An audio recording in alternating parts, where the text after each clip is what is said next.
Berdasarkan keterangan polisi, awalnya pelaku menelepon korban untuk datang ke kedai ramen. Korban pun datang untuk menagih utang dan sempat berbincang dengan pelaku. Pelaku kemudian membawa korban ke belakang halaman kedai ramen. Disitulah pelaku LT yang dibantu pelaku R menghabisi nyawa korban hingga tewas. Untuk menghilangkan jejak, kedua pelaku pun membawa korban untuk dibuang ke salah satu wilayah. Saat itu, 5 orang pegawai kedai ramen yang mengetahui kejadian itu ikut membawa dan membuang jasad korban. Pelaku LT mengungkapkan bahwa dirinya kesal karena kerap ditagih hutang oleh korban dengan nominal yang cukup besar. Pelaku pun meminta bantuan kepada rekannya yakni R untuk membantu mengeksekusi korban. Pelaku mengiming-imingi R jika membantu membunuh korban, naik jabatan, dan fasilitas akan ia tambah di kedai ramen. Motif awalnya sih masalah utang piutang, Pak. Dari utang saya 150, sisanya emang lebih gede gitu, Pak. Dari bunganya emang berlipat. Motif utamanya sih karena ada sakit hati, karena sering ditagih utang piutang dengan cara ya sedikit agak emosi, sama yang bikin beratnya per hari sih, Pak, itu pas penagihan utangnya. Utangnya berapa, Pak? Utangnya kurang lebih 150, Pak. Kalau tagihan per harinya? Tagihan per harinya saya dari 150 hari, per harinya 1.250.000. Berarti 150 hari itu sudah dibayar berapa kali dah? Selama berjalan dari 150 hari kurang lebih masuk udah 75 hari kurang lebih. 75 kali pembayaran. Ya. Sebesar 1.250.000 Per hari. Per harinya ada peningkatan bunga atau seperti apa sih? Itu dari bunganya nggak ada peningkatan, cuman kalau misalkan si cicilan pengen lebih ringan lagi, otomatis harinya nambah lagi gitu. Dari 150 bisa nyampe 200 hari, itu bisa lebih turun lagi. Berarti emang awalnya setiap hari ditagih, kesal. Ya itu. Jadi itu motif untuk Ya. melakukan pembunuhan. Iya.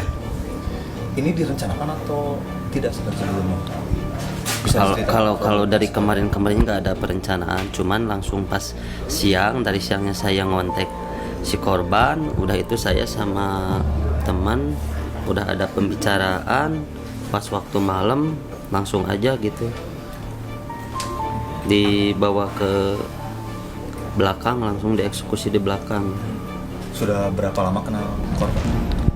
Kenal sama korban sih lumayan lama sih, ada setahunan lah. LT yang telah membunuh korban mengaku berputar otak untuk berpindah-pindah agar jejaknya tidak diketahui pihak kepolisian. Mulai dari Bali hingga Malang, Jawa Timur, LT dan R bersinggah. Bali saya cuman tidur di terminal dan makan mandi di terminal. Sudah itu saya memikirkan lagi buat pergi ke Malang, karena di Bali saya sempat nanya-nanya lagi ada tempat pesantren buat bertaubat atau pengen hidup benar.